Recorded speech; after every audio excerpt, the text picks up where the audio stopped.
Assalamualaikum warahmatullahi wabarakatuh. Pada video kali ini, ayah akan membawakan alur cerita film tentang liburan keluarga yang menjadi menakutkan. Saat seorang tamu asing menguasai tubuh salah satu anak perempuan dan mengendalikannya dengan perintah yang semakin lama semakin berbahaya.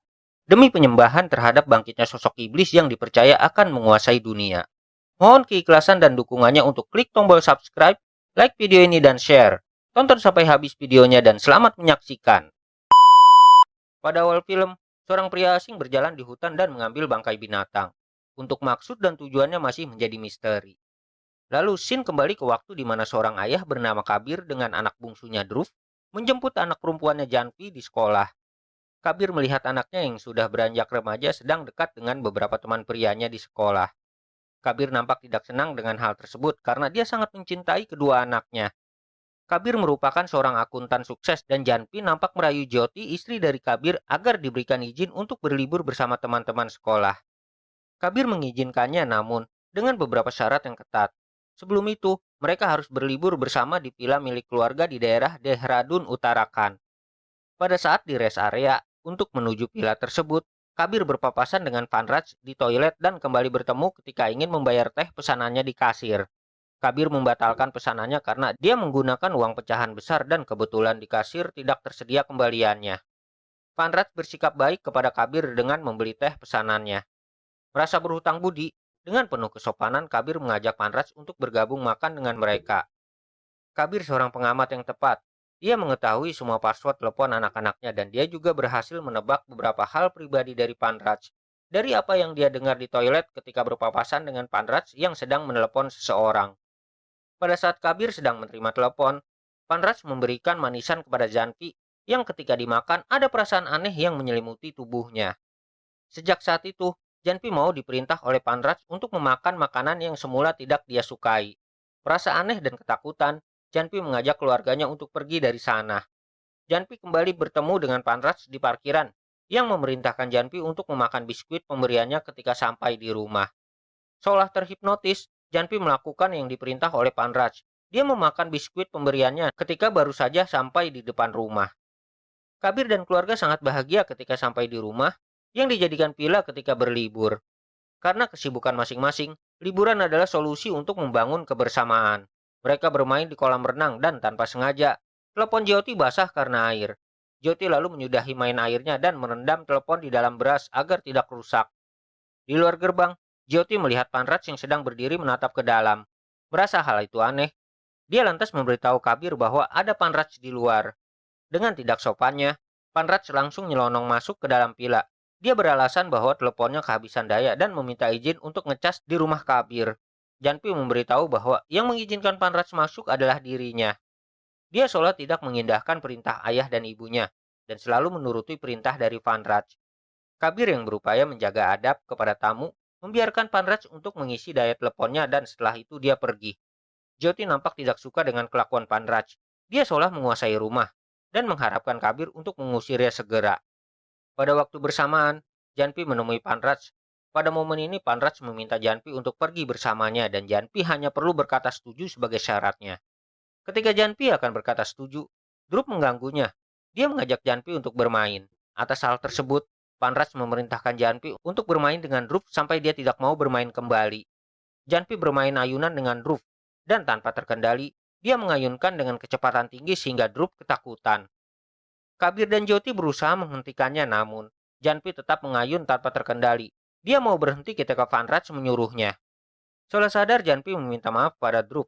Namun, tindakan Janpi membuat Kabir marah. Pada saat memberi teguran kepada Janpi di ruang makan, Panraj kembali ikut campur. Pada kali ini Janpi memberitahu kepada ayah ibunya bahwa dia secara sadar melakukan semua perintah Panraj. Walaupun dalam hatinya menolak, namun tubuhnya tetap melakukan yang diperintah. Panraj selalu membuktikannya dengan menyuruh Janpi, dan dia melakukan apapun kehendak Panraj. Kabir segera mengusir Panraj untuk pergi dari rumahnya namun Panraj menolak dan atas suruhannya, Janpi mencegah ayahnya mengusir Panraj. Bahkan, Janpi sampai berani menyerang Kabir ayahnya sendiri. Kabir dan Jyoti terpaku mendapatkan fakta bahwa anaknya sedang dalam pengaruh Panraj dan tidak bisa menolak perintah darinya. Sampai detik ini, Kabir heran dengan yang dilakukan Panraj terhadap putrinya. Namun, Jyoti mengetahui bahwa yang dilakukan Panraj adalah sebuah ilmu hitam gendam yang menghipnotis sasarannya untuk keperluan jahat. Janpi sedang dalam pengaruh mantra dari Panraj. Kini dia adalah boneka darinya yang akan melakukan apapun yang diperintah. Sebagai pembuktian, Panraj memerintahkan Janpi untuk berdiri dan duduk. Benar saja, dia menurutinya. Panraj memerintahkan Janpi untuk tertawa dan menangis, juga dituruti. Sampai Panraj memerintahkan hal gila agar Janpi menenggelamkan diri di kolam. Kabir mencegah hal itu sekuat tenaga, namun Janpi terus berontak menuruti perintah Panraj. Janpi baru berhenti ketika Panraj menyuruhnya.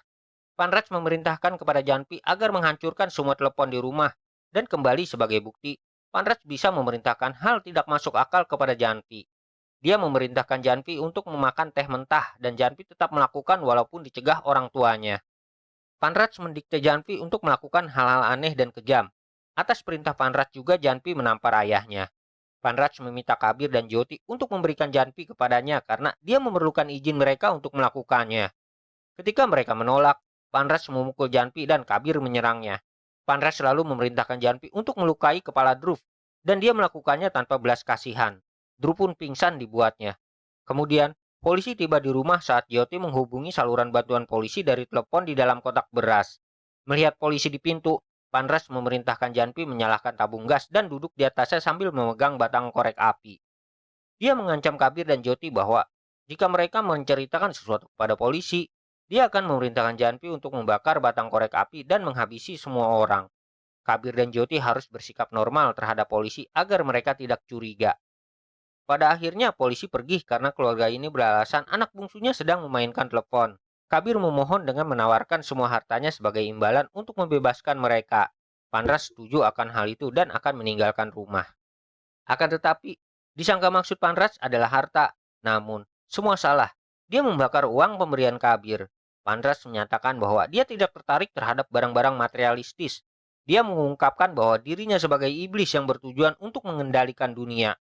Dia percaya bahwa dirinya sebaik Tuhan dan memerintahkan Janpi untuk terus menampar dirinya sendiri. Kabir dan Jyoti bingung tentang apa yang terjadi dan salah apa mereka hingga menerima cobaan seperti ini. Kemudian, Panraj memerintahkan Janpi menari untuknya. Janpi terus menari selama lebih dari 1 jam sampai dia kelelahan. Panraj memerintahkan Janpi untuk membawa pisau dan dia kemudian pergi tidur. Dia menginstruksikan kepada Janpi untuk menyerang siapapun yang mendekat. Kabir yang sedang bersama Dhruv seolah mendapat ide dan meminta Dhruv untuk membantunya. Kabir juga memberitahu Jyoti bahwa dia mendapat ide untuk mencuri telepon Panraj yang sedang tertidur, namun Janpi menjaganya. Ketika ayahnya mencoba mencuri telepon Panraj, Janpi mencoba menyangkalnya dan buang air kecil hanya untuk menghentikan sang ayah sehingga dia tidak perlu menikamnya. Panraj bangun dan menjadi sangat kecewa dengan hal itu. Dan sebagai hasilnya, dia meminta Janpi untuk menanggalkan pakaiannya dan mengganti pakaian di depannya. Hal yang sangat ditolak oleh Jyoti. Melalui jendela samping, Kabir keluar rumah. Merasa muak, Jyoti akhirnya mengambil pisau dari Janpi dan menyerang Panraj. Sementara, Kabir berusaha turun dari lantai 2. Kabir yang datang tepat waktu menghalangi Janpi yang akan menyerang dan mengikatnya di tangga rumah.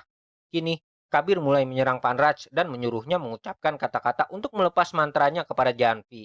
Namun, Panraj memerintahkan Janpi untuk tertawa sampai mati dan mengungkapkan bahwa meskipun dia kehilangan nyawa, Janpi akan terus bertindak atas perintah terakhirnya sampai kematiannya. Panraj menginstruksikan Janpi untuk menghabisi Dhruv yang terluka di lantai atas. Kabir dan Jyoti mencoba menghentikan Janpi dan menguncinya di gudang. Berusaha disadarkan oleh Jyoti, nampaknya kini Janpi tersadar. Dia tidak menyadari semua tindakannya. Namun, itu hanya tipu muslihat Janpi yang kena pengaruh jahat Panraj. Dia mengunci orang tuanya di ruang penyimpanan. Janpi mulai mencari Dhruv di setiap sudut kamar dan mengetahui bahwa Dhruv masih di lantai atas dari informasi Panraj karena tidak ada yang turun selama Janpi beraksi. Janpi akhirnya menemukan Dhruv di balkon lantai 2 rumah dan berusaha menyerangnya. Dhruv lalu berlari ke atap rumah yang diikuti oleh Janpi. Kabir dan Jyoti berhasil mendobrak pintu ruang penyimpanan dan mencoba menyelamatkan Dhruv. Pada momen ini, Janpi melukai tangan Kabir dengan menusuknya menggunakan pisau yang menancap di tangan Kabir. Dia lalu berlari ke lantai bawah berniat untuk menangkap Dhruv yang akan dihempaskan dari atas rumah. Janpi melemparkan Dhruv dari teras, namun Kabir gagal menangkapnya, akan tetapi Dhruv selamat walaupun mendapat luka serius dan harus segera dibawa ke rumah sakit. Menyadari anak-anaknya yang mungkin benar-benar akan kehilangan nyawa, Kabir dan Jyoti memberi izin kepada Panraj untuk membawa Janpi bersamanya. Mendapat izin dari kedua orang tuanya, Panraj pergi dengan membawa Janpi bersama. Jyoti mengantar Dhruv ke rumah sakit, sementara tanpa sepengetahuan Panraj, Kabir dengan tangan yang masih tertancap pisau membuntuti Panraj dengan menggunakan sepeda ke sarangnya. Selain Janpi, ada banyak gadis lain yang menjadi boneka Panraj karena terpengaruh mantra hipnotisnya. Terungkap bahwa Panraj telah mendapat ratusan gadis lain terhipnotis dengan cara yang sama. Dengan Janpi sebagai gadis terakhir, dia bersiap untuk mengorbankan mereka ke dalam api.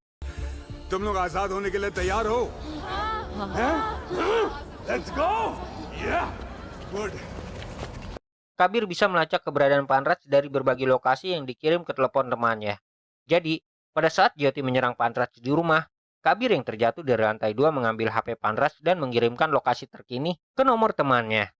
Dengan menggunakan motor, Kabir bergegas ke sarang iblis Panraj yang memerintahkan semua gadis untuk mendekat ke api pada setiap boneka hitam yang dia lempar ke dalam api. Begitu dia melempar boneka merah terakhir, semua gadis akan melompat ke dalam api. Ini akan melengkapi ritual baginya untuk memperoleh kekuatan yang mengendalikan siapapun sesuai keinginannya. Karena dia yakin manusia tidak berhak atas keinginan bebas dan merdeka.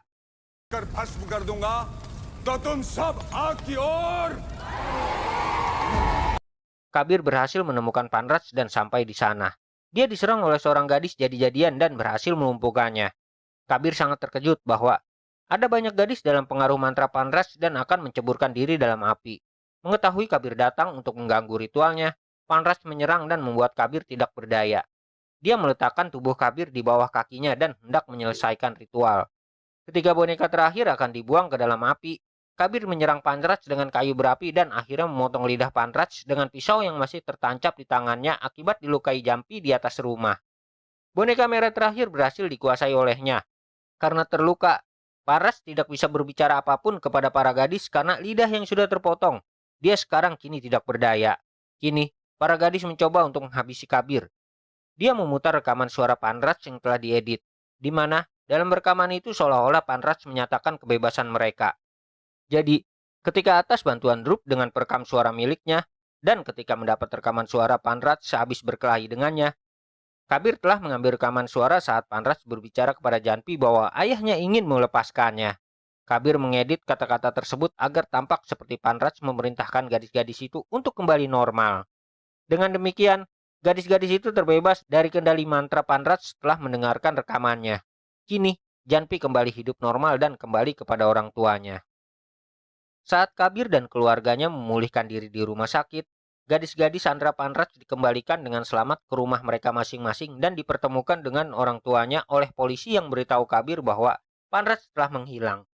Setahun kemudian, scene di awal film ketika seorang pria misterius di hutan ternyata Kabir. Dia terlihat turun ke sebuah ruangan bawah tanah yang terisolasi, di mana dia sebenarnya menahan Panraj. Kabir mengolok-olok Panraj yang tidak dapat lagi berbicara, karena menginginkan kekuasaan melebihi Tuhan. Kabir menyatakan bahwa kekuatan sejati berasal dari orang tua, yang dapat melakukan apapun untuk melindungi anak-anak mereka. Dia menyatakan bahwa ini adalah neraka baginya sekarang, dan dia adalah bayangan iblis dari Panraj. Kabir kemudian memberitahu Panraj bahwa mereka akan bertemu lagi keesokan harinya dan pergi sementara Panraj terus menderita. Alhamdulillah, terima kasih sudah menonton sampai detik ini. Sehat berkah rezeki buat kalian semua. Sampai jumpa di video selanjutnya. Ayah Dadang undur diri. Wassalamualaikum warahmatullahi wabarakatuh.